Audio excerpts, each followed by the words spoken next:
नमस्कार दोस्तों, Excel add hub channel में आपका स्वागत है। इस वीडियो में हम सीखेंगे कि अपनी वर्कशीट में हम डुप्लीकेट एंट्रीज कैसे अवॉइड कर सकते हैं, साथ ही साथ जिस सेल्स में डेटा वैलिडेशन रूल्स हैं उसको कैसे लोकेट कर सकते हैं और जो सेल्स ने डेटा वैलिडेशन रूल्स को वायलेट किया है उसे कैसे आइडेंटिफाई कर सकते हैं और लास्टली डेटा वैलिडेशन की कुछ शॉर्टकमिंग्स हम देखेंगे। तो चलिए स्टार्ट करते हैं। इस शीट में मेरे पास डेटा है, उसमें आप देखेंगे कि यहाँ पे डुप्लीकेट एंट्रीज की हुई हैं।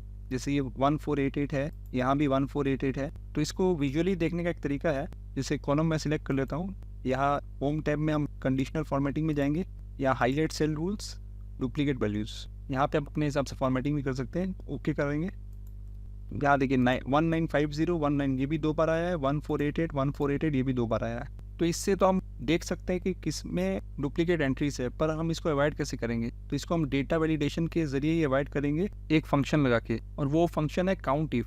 काउंट इफ हमें ये बताता है कि किसी भी रेंज में कोई टेक्स्ट या कोई नंबर कितनी बार अपीयर हुआ है। तो हम डेटा वैलिडेशन में जाके, कस्टम में जाके काउंट इफ फंक्शन को अप्लाई करेंगे।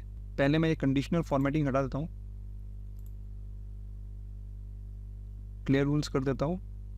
यहाँ पे अगर मैं काउंट इफ लगाता हूँ is equal to count if parenthesis, column A को सिलेक्ट करता हूँ, कॉमा A2 सेल को सिलेक्ट करता हूँ, कंट्रोल एंटर। तो ये जो फॉर्मूला है, तो ये जो रेंज जो है कॉलम ए की, इसमें ये A2 सेल की जो वैल्यू है वो कितनी बार अपीयर हुई है। तो यहाँ ये 1 बोलना मतलब एक ही बार है। ये इसको ना ड्रैग करते हैं। अब देखिए 1950 में 2 दिखा रहा है, 1488 में 2 दिखा रहा है, मतलब ये दो बार अपीयर हुई है। तो हम फॉर्मूला यहाँ लिखते हैं, बाद में इसको कॉपी पेस्ट कर देंगे। मैं स्पेस दे के लिखता हूँ ताकि ये टेक्स्ट में रहे। Is equal to count if, parenthesis देंगे, कॉलम सिलेक्ट कर लेंगे ये वाला ए, कॉमा A1, पैरेंथेसिस बंद करेंगे, इज इक्वल टू 1। ये हमारा फॉर्मूला हो गया। चलिए इसको कॉपी कर लेते हैं, कंट्रोल C। अब कॉलम ये सिलेक्ट करते हैं, डेटा में जाते हैं, डेटा वैलिडेशन, सेटिंग्स में जाएंगे, कस्टम, यहाँ फॉर्मूला पेस्ट कर देते हैं। ओके। अब डेटा वैलिडेशन एग्जिस्टिंग डेटा के ऊपर काम नहीं करता है। अगर आपने इसको लगाना होगा तो पहले अपना डेटा ठीक कर लीजिएगा, फिर इसको लगाइएगा। चलिए मैं यहाँ कुछ एंट्री करता हूँ, 1 2 3 4, इसने एक्सेप्ट कर लिया। 1553 देखिए नहीं ले रहा, क्योंकि देखिए A5 सेल में हमारा 1553 ऑलरेडी है। रीट्राई कर लेंगे, 1554 करते हैं, एक्सेप्ट कर लिया। अब यहाँ पे एक चीज़ है, ये फंक्शन टेक्स्ट के लिए भी वैलिड है। अब मैं यहाँ टेक्स्ट करता हूँ ABCD, एंटर करूँगा तो देखिए टेक्स्ट ले लिया इसने, EFGH एक्सेप्ट कर लिया इसने, ABCD फिर से मैं लिखूँगा तो नहीं लेगा, कैंसिल करूँगा इसको। यहाँ पे ऐसे भी हो सकता है कि आप कोई नंबर टाइप कर रहे हो, 2360 के जगह आपने वो तक कर दिया, तब भी वो ले लेगा। तो इस चीज़ को अवॉइड करने के लिए हम इसमें इस नंबर फंक्शन अगर लगा देंगे तो ये प्रॉब्लम हमारी सॉल्व हो जाएगी। तो यही पर मैं करता हूँ, यहाँ पे एंड लिखूँगा, पैरेंथेसिस, एक कंडीशन तो हमारी ये हो गई। अब यहाँ इक्वल टू कॉमा दूंगा। अब इस नंबर फंक्शन लगाऊंगा, पैरेंथेसिस में A1, पैरेंथेसिस क्लोज, एक और पैरेंथेसिस देंगे एंड फंक्शन के लिए। चलिए इसको कॉपी कर लेता हूँ, कंट्रोल C, कॉलम में सिलेक्ट कर लिया हमने, डेटा वैलिडेशन यहाँ पेस्ट कर देंगे, कंट्रोल V। ओके। अब मैं यहाँ पे टाइप करता हूँ 1559, एक्सेप्ट कर लिया। 1550 के जगह मैं वो कर देता हूँ, एक्सेप्ट नहीं कर रहा क्योंकि हमें सिर्फ नंबर चाहिए। रीटाइम में जाएंगे, ओ की जगह 0 कर देंगे, एक्सेप्ट कर लिया इसने। तो इसी तरह से तरह के फॉर्मूलाज लगा के आप डेटा वैलिडेशन रूल्स कस्टमाइज कर सकते हैं और काउंट इफ फंक्शन का यूज़ करके आप अपनी एंट्रीज को यूनिक बना सकते हैं।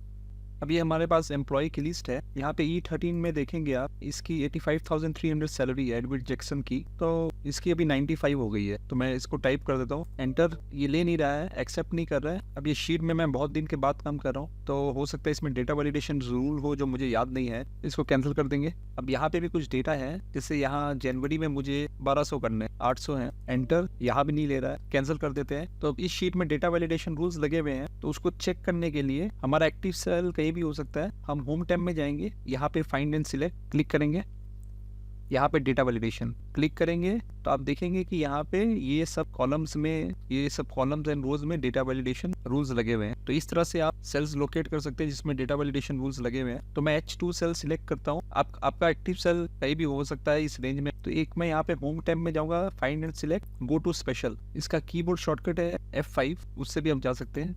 क्लिक किया मैंने, यहाँ पे देखिए डेटा वैलिडेशन नीचे में। अब यहाँ पे ऑल है, ये ऑल तो हमने जैसे पहले किया था वही दिखाएगा। यहाँ नीचे में सेम, SAME, इसको क्लिक करके ओके करूंगा तो ये हमें वो सेल्स बताएगा जिसमें सेम डेटा वैलिडेशन रूल्स लगे हुए हैं। अब मैं H2 सेल को सिलेक्ट करके डेटा में जाऊँगा, डेटा वैलिडेशन में जाऊँगा तो मुझे रूल्स दिख जाएंगे। देखिए यहाँ पे मिनिमम वैल्यू है 100, मैक्सिमम है 999। तो मैं यहाँ पे ज़्यादा वैल्यू मार रहा था इसलिए वो नहीं ले रहा था, कैंसिल कर देंगे। वैसे इस सैलरी में मैं देखता हूँ, कोई भी एक सेल सिलेक्ट कर लेते हैं, डेटा वैलिडेशन। यहाँ पे देखिए मिनिमम 30,000 है, मैक्सिमम 90,000 है, इसलिए मैं 95,000 मार रहा था तो वो नहीं ले रहा था, कैंसिल कर देते हैं। पर यहाँ पे आप देखेंगे यहाँ पे 92,000 की वैल्यू है, यहाँ 26,000 भी है, मिनिमम से नीचे और ये मैक्सिमम से ज़्यादा है। तो आगे हम ये देखेंगे कि इसको हम लोग ठीक कैसे कर सकते हैं, क्योंकि डेटा वैलिडेशन एग्जिस्टिंग डेटा पे काम नहीं करता है, नए डेटा पे काम करता है। तो आप होम टैब में जाइए, फाइंड एंड सिलेक्ट में डेटा वैलिडेशन सिलेक्ट कीजिए, तो आपको पता चल जाएगा कि किस जगह में आपका डेटा वैलिडेशन रूल्स अप्लाई है। और अगर आपको सेम डेटा वैलिडेशन चाहिए तो आप गो टू स्पेशल जाइए, वहाँ पे आप देख लेंगे कि सेम डेटा वैलिडेशन किस किस जगह में अप्लाई किया हुआ। जैसे मैंने पहले भी कहा है कि डेटा वैलिडेशन एग्जिस्टिंग डेटा के ऊपर काम नहीं करता, ये सिर्फ नए डेटा के ऊपर काम करता है। तो इसीलिए डेटा वैलिडेशन रूल्स आप पहले अप्लाई कीजिए, बाद में डेटा एंट्री कीजिए। अब ये कॉलम ई है सैलरी वाला, यहाँ पे मैं कोई भी सेल सिलेक्ट कर लेता हूँ, डेटा में जाऊँगा, डेटा वैलिडेशन। तो यहाँ पे मुझे रेंज दी हुई है 30,000 मिनिमम, 90,000 मैक्सिमम। लेकिन यहाँ पे देखिए 92,000 भी है, 26,000 भी है, 15,000 भी है, 17,000 भी है। तो ये डेटा रूल्स के पहले की एंट्री है, इसीलिए ये डेटा दिखा रहे हैं। अब हमको इसे आइडेंटिफाई या लोकेट करने के लिए एक्टिव सेल कोई भी होगा, डेटा में जाएंगे, डेटा वैलिडेशन के यहाँ पे राइट साइड में देखिए एरो है, इसको क्लिक करेंगे, यहाँ लिखा है सर्कल इनवैलिड डेटा, इस पे क्लिक करेंगे। ये थोड़ा टाइम लेता है कभी कभी, ये देखिए यहाँ सर्कल आ गए हैं, ये सब डेटा इनवैलिड है, मतलब हमारा जो रूल्स अभी जो दिए हुए हैं ये उसमें फिट नहीं आ रहे, ये उसको वायलेट कर रहे हैं। तो इसका हम तो ज्यादा कुछ कर नहीं सकते, इसको मैनुअली ही ठीक करना पड़ेगा, वरना नए रूल्स बना सकते हैं। अब इसको क्लियर करने के लिए फिर डेटा वैलिडेशन में ये एरो में जाइए, राइट साइड के नीचे में जो एरो है क्लियर वैलिडेशन सर्कल्स, क्लिक कीजिए, ये हट जाएंगे। डेटा वैलिडेशन की कुछ लिमिटेशंस भी हैं जो हम डिस्कस करेंगे अभी। अब ये B2 सेल में आप देखिए ये वेस्ट है, अब ये जो आदमी है ये नॉर्थ वेस्ट में ट्रांसफर हो गया है। तो अगर हम नॉर्थ वेस्ट लिखते हैं, एंटर करते हैं, तो ये लेगा नहीं, इसमें एक्सेप्ट नहीं करेगा, क्योंकि यहाँ पे डेटा वैलिडेशन रूल्स लगे हुए हैं, कैंसिल कर देंगे। हम यहाँ पे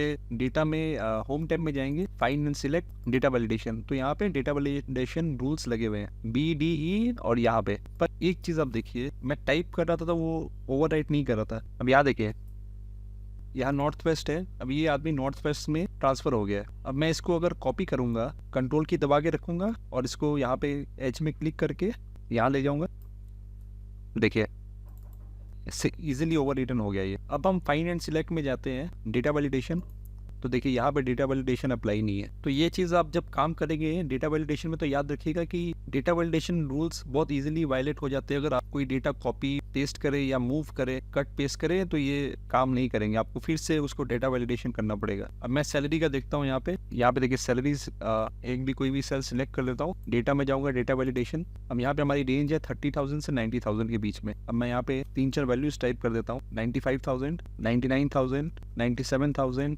96,000, 1 लाख। तो ये हमारे रूल्स के बाहर है। अब आप देखिए इसको मैं सिलेक्ट करता हूँ, कंट्रोल की दबा के रखूंगा, लेफ्ट माउस बटन से यहाँ पे इजीली मैंने पेस्ट कर दिया। फिर होम टैब में जाएंगे, find and select data validation, तो देखिए यहाँ भी रूल्स अप्लाई नहीं है, यहाँ भी रूल्स अप्लाई नहीं है। तो ये चीज़ याद रखिएगा कि डेटा वैलिडेशन में आप इजीली कॉपी मूव कर सकते हैं डेटा, जिससे कि डेटा वैलिडेशन रूल्स वायलेट हो जाते हैं। तो हमारी ये पूरी सीरीज डेटा वैलिडेशन के ऊपर में यहीं पर मैं कंक्लूड करता हूँ। आगे और भी सीरीज लेके आऊंगा, फॉर्मूलाज के ऊपर में, मैक्रोस के ऊपर में, पिवट टेबल्स के ऊपर में। तो आप चैनल के साथ बने रहिए। अगर ये वीडियो अच्छी लगी है आपको तो इस वीडियो को लाइक और शेयर कीजिए और चैनल को सब्सक्राइब कीजिए। Thank you.